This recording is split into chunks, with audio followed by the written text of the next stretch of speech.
This view coming from the WB-57 high altitude plane, and there you see it on your screen, drogue deployment. Drogue descent rate nominal. You can hear the crowd here. Visual on 2 healthy drogues. The crowd here very excited as Dragon Freedom continues to make its way back to planet Earth.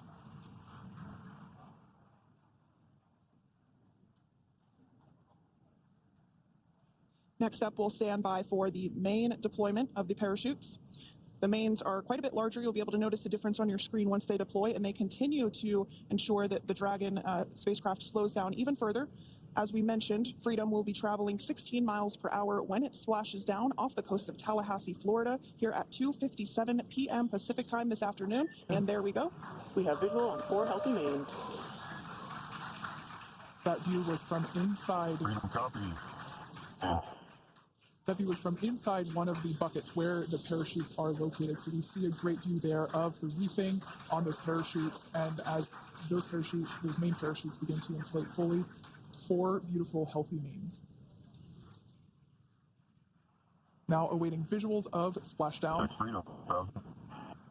We'll start to hear Commander Nick Hague. Copy, 1000. As we heard right there, Commander Nick Hague will be calling out the altitude of the Dragon capsule from here on out. Landing in water is simpler and provides more margin against unlikely parachute issues. You can see those parachutes continuing to slow the Dragon capsule down. And if you're just joining us, you're looking at 800 meters. A live view of Crew 9, just minutes away from splashing down off the coast of Tallahassee, Florida. Splashdown 2 minutes from now at 2:57 p.m. Pacific. We do have 4 healthy mains really doing the job there. Just breathtaking views of a calm, glass-like ocean off the coast of Tallahassee, Florida. Crew 9 just minutes away from splashing down. This is really such an incredible shot. Copy, 600. That was a live view from our recovery vessel, Megan, which is stationed a couple miles away from the splashdown site. We can see the crew there using their restraints as resting places for their arms. They were just in space moments ago, so their arms were able to float freely. 400 meters. This is a gorgeous bluebird day here that we have for the splashdown of Crew 9. It's incredible to think that the Dragon capsule just minutes ago was going over 17,000 miles per hour and now gently coasting to a soft splashdown. 200. Copy, 200 meters. Brace for splashdown.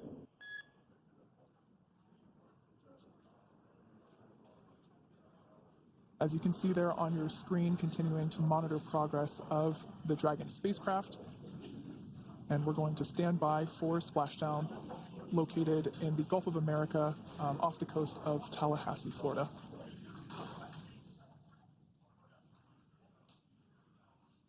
And splashdown. Crew 9 back on Earth.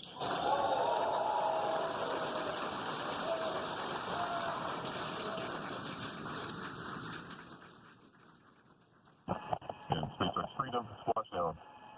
Good main release. Was made today, and we are looking forward to having Crew 9 on board with us a little later.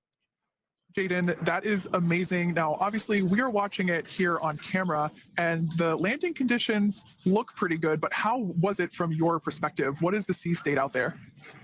Absolutely. So we've had optimal conditions for splashdown, and today it is sunny and 63 degrees outside right now with clear skies, light winds, and calm seas. The sea looks absolutely beautiful right now. And light blue with the sun reflecting from it. And Kay, I think the crew's going to like what they feel weather-wise on this picture-perfect day for splashdown off the coast of Tallahassee. Thanks so much, Jaden. It certainly looks like a beautiful day. Can you tell us a little bit about the journey of the recovery forces to get to this point? Sure. So one unique aspect of this recovery was the onboard training on station conducted for Butch and Sunny to ensure they were ready to return on a Dragon spacecraft. That training covered all aspects of their return, including nominal and contingency departures, the orbit burn, splashdown, and post-landing ops, which is what this team is preparing for now. As for the recovery teams themselves, we started the day taking a series of helicopters out to the vessel, and as standard, the recovery director and crew support teams were on that first helicopter out and took the time to get everything prepared on the ship.